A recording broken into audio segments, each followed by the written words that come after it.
Should receive a message.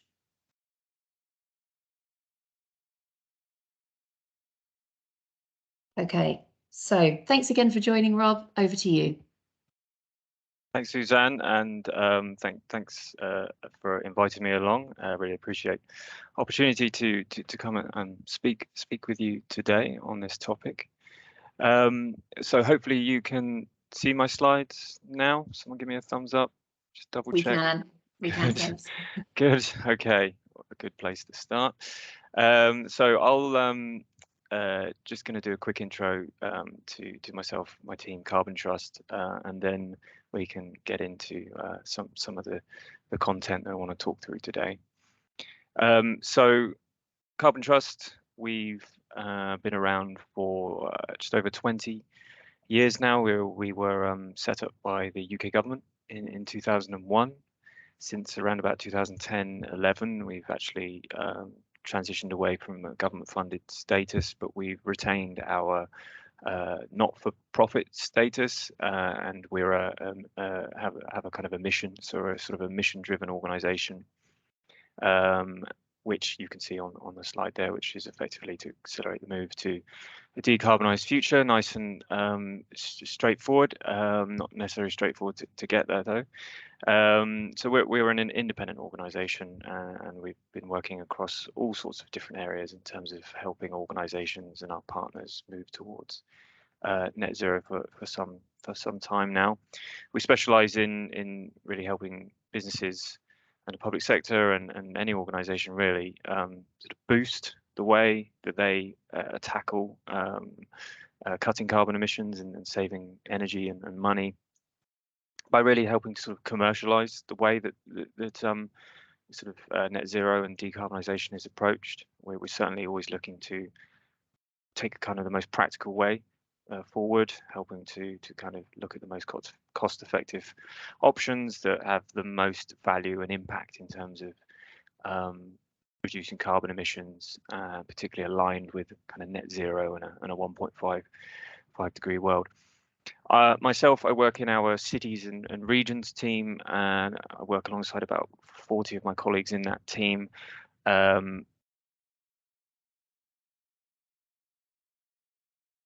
Not-profits, voluntary organisations around their move towards net zero, and you can see some of the figures there of some of the sort of larger subsectors of the public sector that we work with, or we have worked with over the last 20 years, in terms of local authorities, universities, NHS trusts. We've worked with quite a few of them, so we've got a fair bit of sort of legacy work that we kind of fall back on. And as Suzanne mentioned, we've certainly been around for working at the kind of the forefront around emissions accounting, developing a lot of the technical guidance, working alongside the GHG protocol. We developed the technical Scope 3 guidance for that suite of documents. We created the world's first product footprint label. We have our own accreditation scheme, so we do a lot around that. I'm not going to necessarily delve into that too much. What I wanted to go through today with you, based on a few conversations I had with Suzanne beforehand, was to talk through some elements around emissions accounting, particularly around Scope 3 emissions accounting, which I believe will be hopefully useful and go beyond sort of perhaps some fundamentals that you probably already know quite well. And then I also wanted to touch on some elements around thinking about net zero strategy, action planning and implementation, if there's time. What's on the screen here is a kind of a framework that I use with my colleagues when we're working with public bodies on thinking about their own organizational emissions, in terms of moving the bar along to really be taking action on those emissions.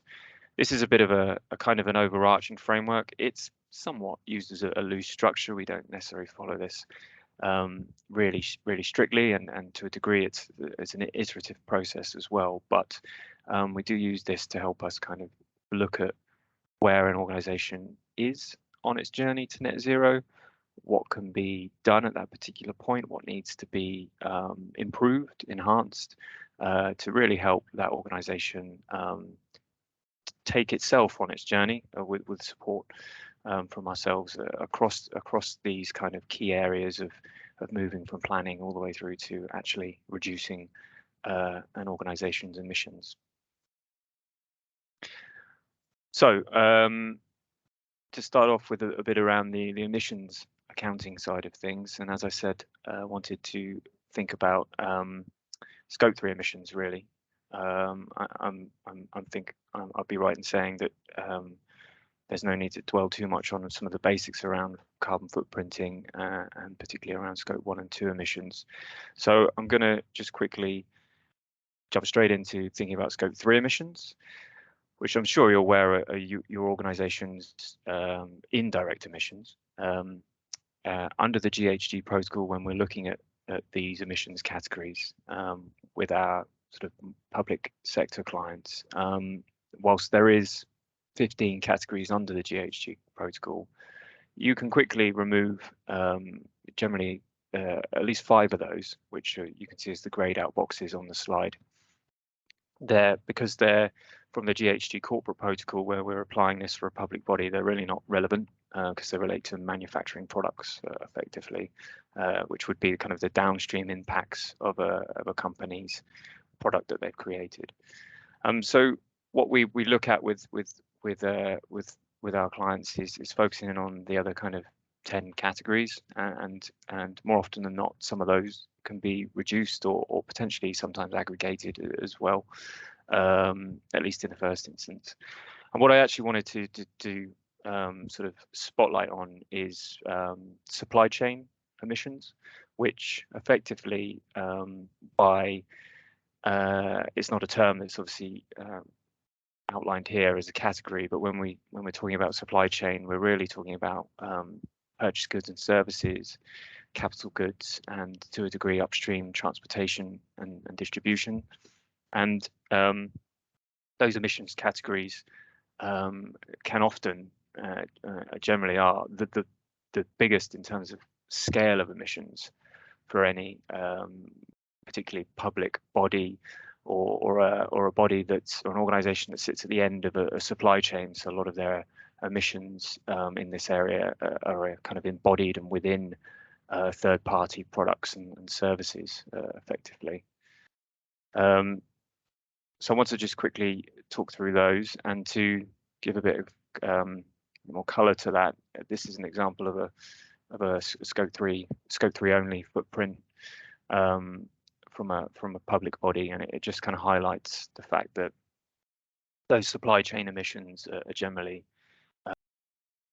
to get a handle on the figures, are generally the biggest numbers, and albeit they're the hardest to influence, they effectively warrant their own sort of special attention, particularly in terms of how you go about it on the measurement side of things, and how you go about actually trying to manage those, because they're different to your scope 1 and 2, and then different to mainly your other scope 3 emission sources. They sit in sort of slightly different spheres of influence, if you will. And you can see the scope 1 and 2 emissions actually in terms of the scale there. Typically, we would see scope 3 emissions could be anything up to 90% of an organization's carbon footprint once it's all included and measured. So just saying a little bit about measuring those supply chain emissions. So in the first instance, if this isn't something that you've done already, or maybe you are familiar with it, but in the first instance, there is a need to get a handle on the scale of those emissions, but it's very difficult to do that in a direct way because those emissions effectively sit with third parties. So the sort of recommended approach is to use the data that you hold yourself. It'd be the quickest, easiest way to understand what those emissions are, and what the scale is, and perhaps where the hotspots within that emissions category sit. And so using spend-based proxies is the first sort of port of call for most organizations. and that's really useful, quick way of getting to where you need to. But it also is very quickly somewhat limiting, because those proxies, as they sound, are effectively only an indication. They're a benchmark of where the emissions sit within your supply chain. So you really need to be thinking about actually moving away from using those spend-based proxies towards more specific data. Generally, is going to need to be acquired from the supply chain itself.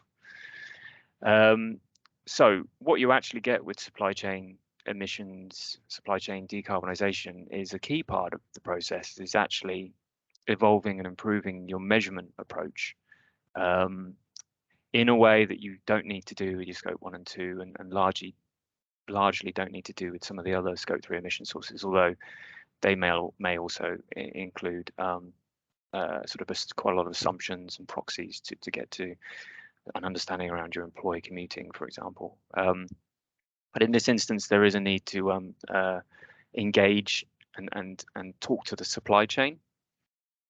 And so this leads me on to this somewhat busy looking slide, but effectively this is going through a process that we work through with our partners around trying to move the measurement process forward, but also beginning to manage down those emissions in the supply chain as well. So just going from top to bottom, I mentioned doing the footprinting with a spend-based approach gives you an idea of where you perhaps need to focus in, but actually developing an approach that engages with suppliers may be required. You cannot go out and contact all suppliers and ask them for emissions information straight up. Well, you can try, but actually usually you would find sort of the 80-20 rule would ring true, and it would make sense to speak to a smaller select group of suppliers, which you can then begin to understand if you can supersede your measurements using the spend-based with some more specific data from those suppliers. And then whilst you're doing that, obviously it's not all about measurement. You just go around in circles measuring and never get anywhere. Obviously you want to understand what the suppliers are doing, what those third parties are up to. Do their ambitions align with yours? And so by engaging with them, you can begin to gather that information as well, and really understand the feasibility of those emissions reductions over the timeframes that you're looking at within your own targets. So linking that back up to the line I missed there, effectively having targets for yourself is obviously key. What we would often see with scope 3 emissions is potentially a different or a separate target disaggregated from scope 1 and 2 emissions, and potentially understanding what your suppliers are doing with their own targets, whether that's aligned with, say, a science-based target as well, can really help to sort of unpick where those emissions reductions might come from, and sort of demystify this area somewhat once you begin to break this down. I should say that this sort of supply chain decarbonisation approach and the way that this has been kind of looked at from sort of the public sector perspective anyway is very new. It's a nascent area, and a lot of these approaches are still kind of developing, and I would say the tools and the techniques are by far kind of pinned down in terms of how you go about this.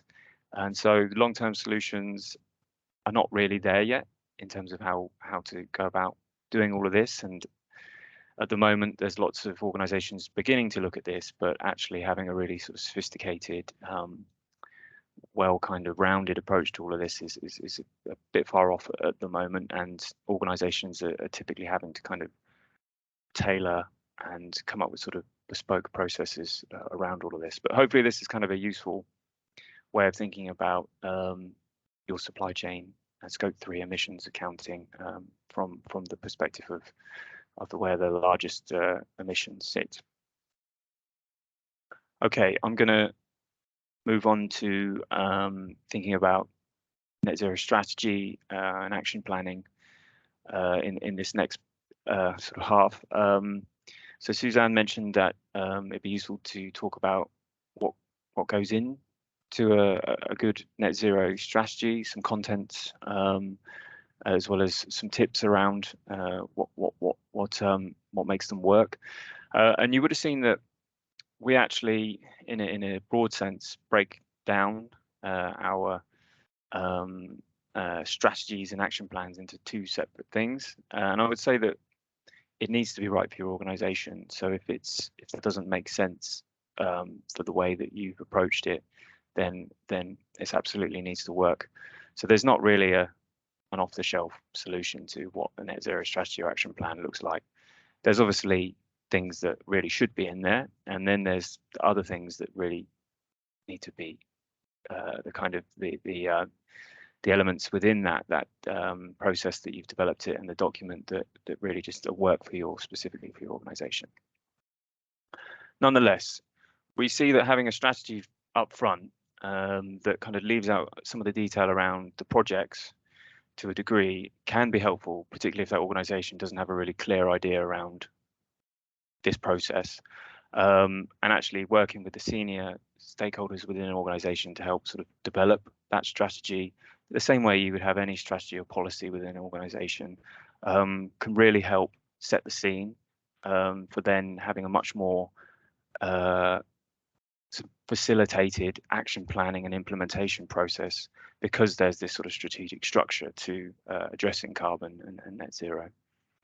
Nonetheless, we would still expect a strategy to have a very clear and potentially technical detail around the emissions baseline, definitely including targets, potentially having some high-level pathway modeling that shows the scale of the challenge and where you want to get to. And it would be absolutely crucial as well, we see, to have sort of the governance approach, at least at a high level, laid out within a strategy. And what I mean by that is thinking about the resource, thinking about the senior oversight, thinking about the finance, not necessarily specifically how much is it going to be, but where's it going to come from, acknowledging that money is going to be required that wasn't previously required, thinking about monitoring and reporting as well. And of course, what are the actual measures that are going to be needed? We might work with an organization with developing a strategy that doesn't necessarily have lots of the detail in there around the initiatives themselves, but it at least expands upon sort of trying to categorize and put initiatives together that is sort of tailored and sensible for the organization, the way that it sees itself and its emissions, etc. And Suzanne, you asked about tips for sort of gaining senior buy-in for the sort of planning process. Well, I think I kind of touched on them a little bit, but we would certainly, when we're helping our partners develop strategies, be running workshops with the senior people in the organization to get them to actually help create the strategy in the first place. The vision, understanding and knowledge transfer around what the emissions are actually in scope, so they understand exactly what's within that strategic sort of contextualization of your response to net zero, embedding it in policy. All of that would be a clear kind of tool to be able to use. Allocating responsibility to senior sponsors to actually meet the targets and drive the agenda, potentially embedding the responsibility within their own individual objectives. And then visibility as well, we've seen works well in that, communicating the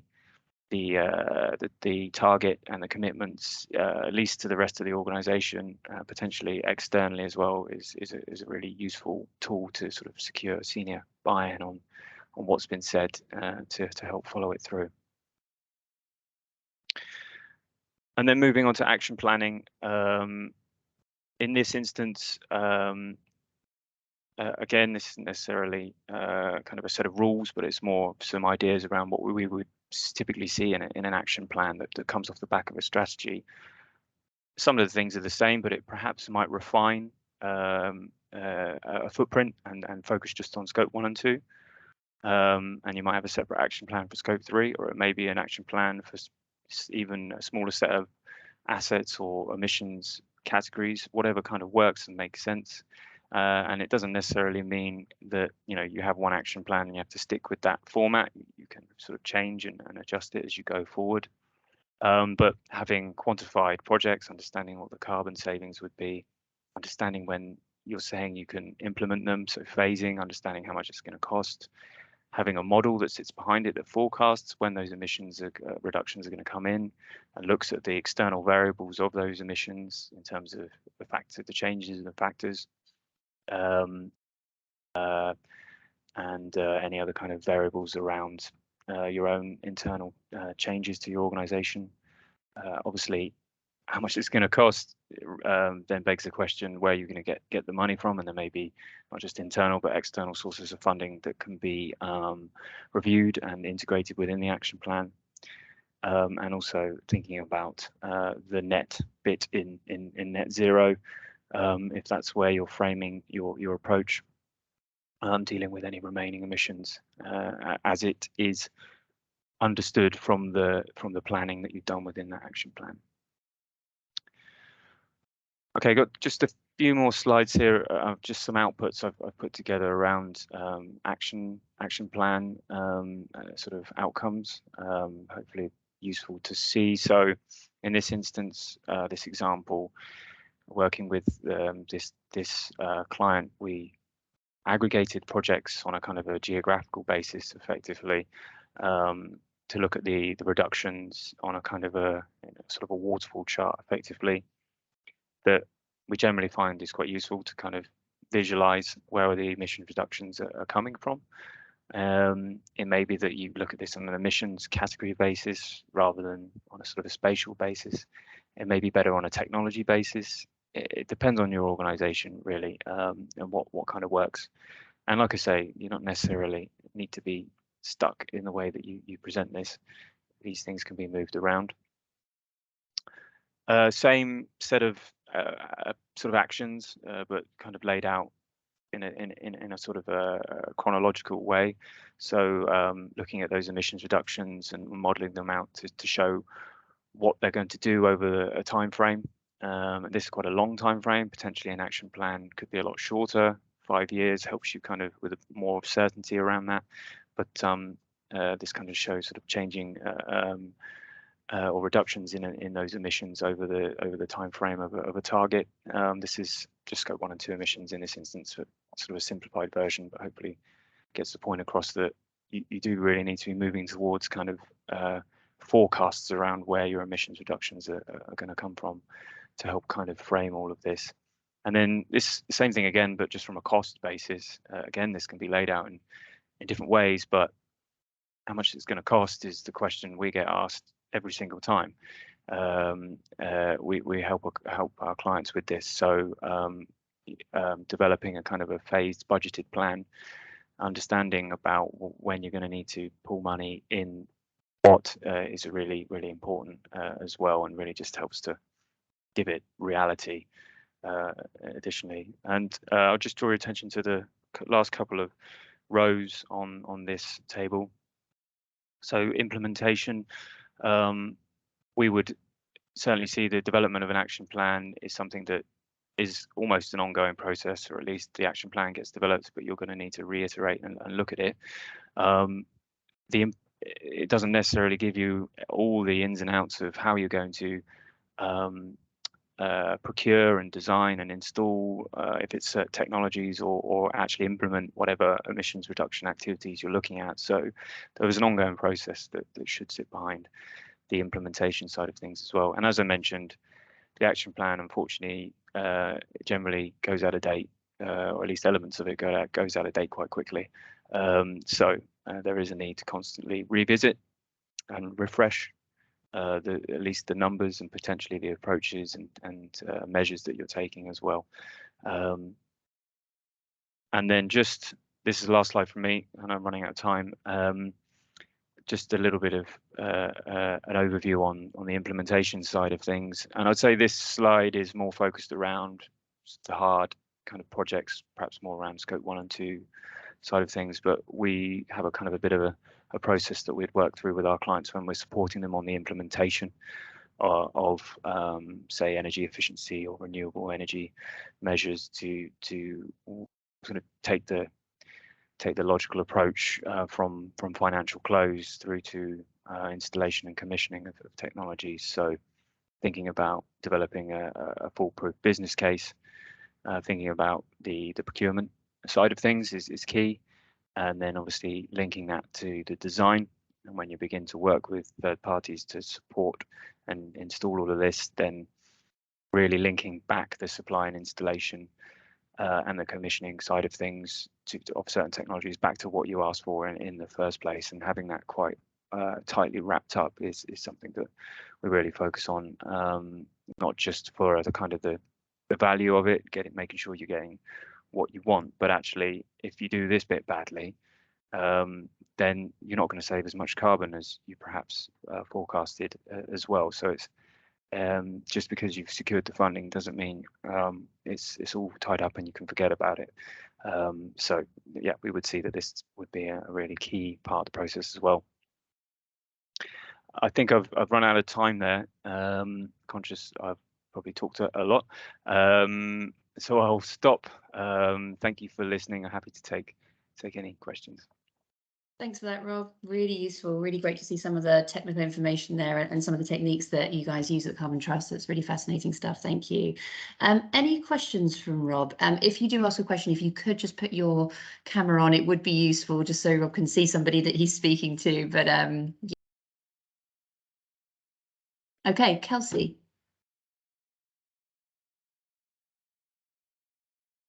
Hi, hopefully you can see me now. Yes. Thank you for that. My name is Kelsey. I'm from the Architectural Heritage Fund. We work with repurposing and adapting historic buildings for new uses. And we're really interested in the kind of environmental and particularly carbon saving benefits of building reuse, and think that should be something that is more widely talked about. But I had a question for you that is, and apologies because this isn't going to be terribly well formulated because it's kind of half formed in my mind, but essentially with the cost of energy crisis that we're seeing at the moment, we are wondering if this is a real potential opportunity for getting meaningful funding out of, for example, kind of government who are going to have to do something to support organizations to get through the cost of energy crisis, to actually develop energy efficiency measures that will mean they are using less energy and therefore creating less carbon in the future.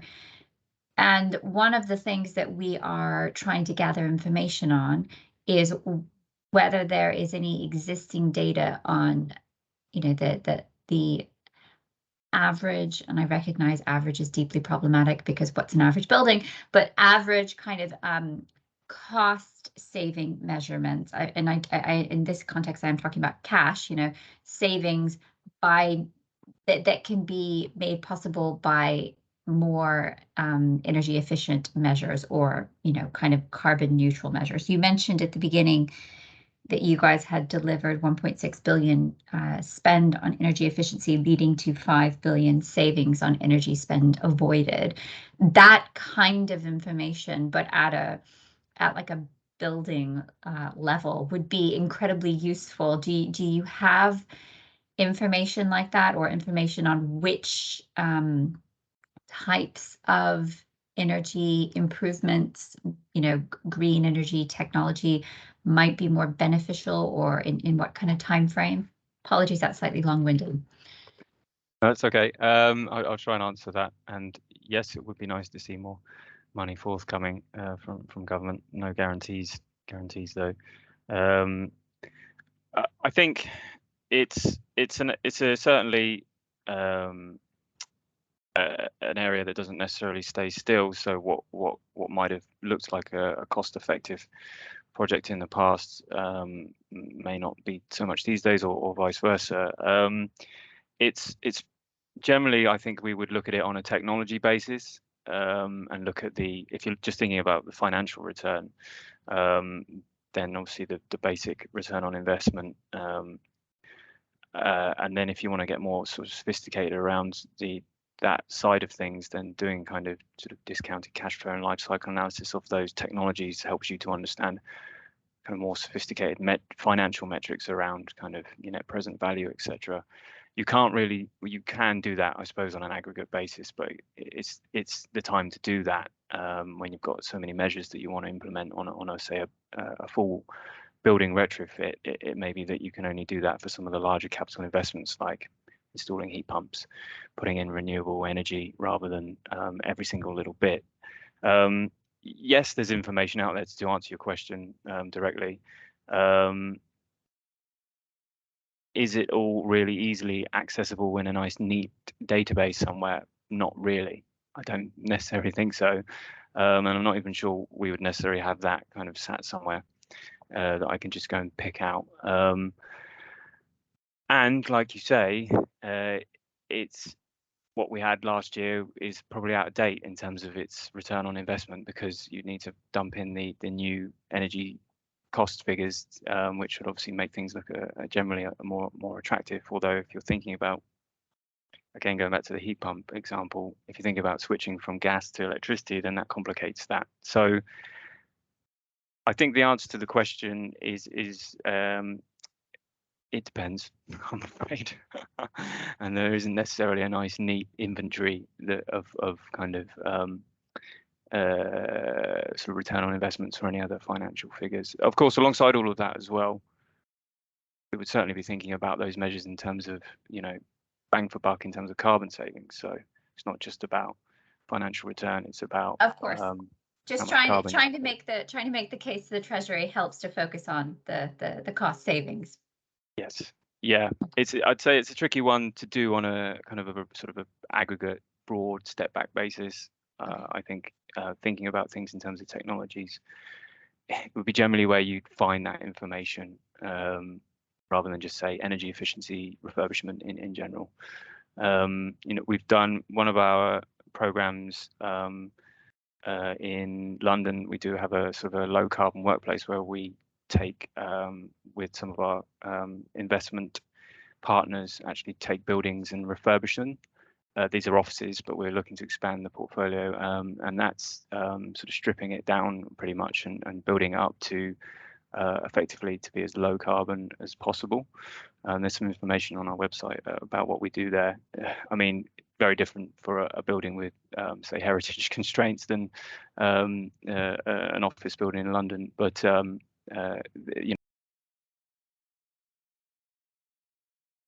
right, thank you. Thanks, Kelsey.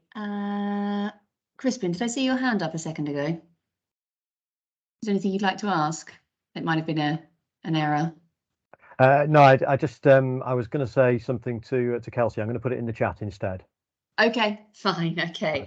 Thanks. Any other questions for Rob before we move on? No. Okay.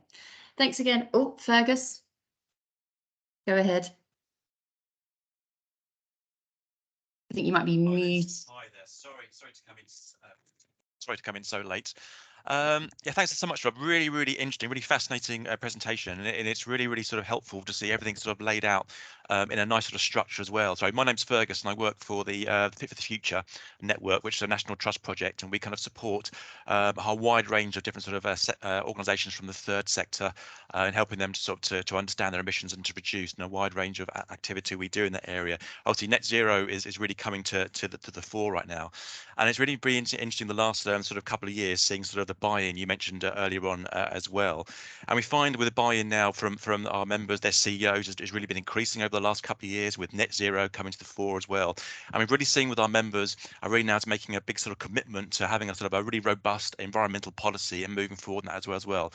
I do sense from some of our sort of organisations there's a bit of a nervousness about making a net zero commitment, thinking, okay, that's quite a big step to doing that as well. And therefore we have that sort of commitment. We are going to be perhaps quite challenged in meeting that. Do you find that is it appropriate for organisations to say make their an aspiration to net zero rather than a commitment? And I suppose at times we just want our members to get going on things. Okay, saying that if you do make a net zero sort of commitment, okay, it's very important to try and make that target, but we're just worried perhaps that some of our members are a little bit nervous in making that commitment, and they might not be able to make it, and therefore aren't making perhaps the progress they can do. So once again, sorry, slightly convoluted sort of a question, but essentially, do you find it's okay to make an aspiration to net zero rather than a firm commitment at this particular point, just to get things moving? Yeah, no, thanks for that, Fergus. It's certainly something that come across a lot in terms of the specifics around the wording and what the senior people in the organisation are willing to commit to. I think I'm going to have to answer that question again, as it depends. I think with my kind of purist sort of Paris-aligned Carbon Trust mission hat on, we would always be driving to say you need to set a net zero target and you need to really commit to that. We can quantify that and put it on paper. It's an absolute thing. Tackling climate change and keeping temperatures within 1.5 degrees is absolute. There's not really any room for quibbling. But then I do understand, and if it's going to stop anything happening at all, if it's that black and white, then I think we could certainly get behind a little bit more of a gently softly approach around how you move that towards committing to or meeting the target. Ultimately, the commitment is one thing, obviously. So if there's an interim way of doing it that's going to get everybody on board and is going to actually do something rather than nothing, then I mean, it's a bit of a no-brainer. I think it's, again, I've said it a number of times now, but it does really come down to the organisation and just working through what's the best you can get out of that organisation at that particular time. And if it happens to be a slightly watered down version of what the absolute best practice is, but it gets things moving, then it's better than nothing. Thank you very much. Crispin, did you have something to add on to that one? That answer. I did, thank you. Yes. Yeah. Hi Rob, I'm Chris, which deals mainly with buildings, but it is a sort of follow-up to Kelsey's question. One of the big issues was development of a standard methodology for measuring embodied carbon in retrofit measures. Has such a standard been developed? Are you aware of that? Is there a standard way of measuring what the embodied carbon is in retrofit measures? Yeah, I think it's still kind of evolving, isn't it? There's lots of stuff around new build that's really useful, but I don't think there's anything out there that is a very clear standard to help with that. It's kind of pulling together the various strands and evidence that exists to come up with a kind of a robust and transparent kind of version until something a little bit more kind of standardized is available, really. Okay. Does that answer your question? Well, I think it does. I mean, I think from most people's point of view, it's something quick and dirty and sort of reasonably accurate would be better than something that's 100% accurate, because otherwise, it's going to be almost impossible if you have to actually sort of work out the embodied carbon of every individual manufacturer's particular boiler or window frames or solar panels or whatever. If you could have a rough idea of how those things compare with each other, that would be tremendously useful. I think it comes down to what do you need that for, and potentially depends on what stage in the design process you're at as well. The usual sort of high level estimates at early design stages would be more than acceptable. For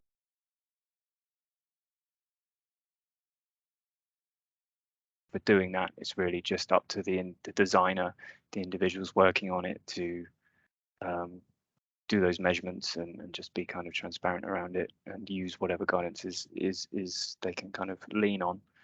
But there's not necessarily kind of a really clear overarching standard and say calculator that comes along with all of that, fortunately. Okay, thank you. And a very quick follow-up, if I may. When you're looking at scope 1 and 2 emissions, how much of an impact do you find that behaviour can have reducing those, as opposed to technology or it sounds daft, but simple things like switching off the lights, as it were, but on a much bigger scale. Is that something that can have a major impact?